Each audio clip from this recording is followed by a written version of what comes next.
देवी प्रपन्नार्ति हरे प्रसीद प्रसीद मातर जगतो अखिलस्य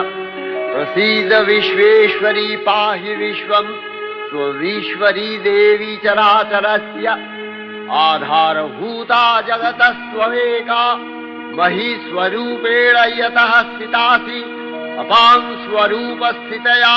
तवैतदप्यायते कृष्णम् अलङ्घ्य वीर्ये त्वं वैष्णवी शक्तिरनन्तवीर्या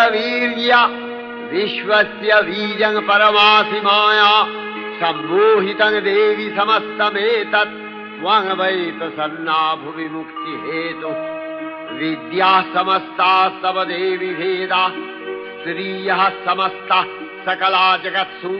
तवैकया पूरितमम्बयैतत् का ते स्तुतिः सद्य परापरोक्तिः सर्वभूता यदा देवी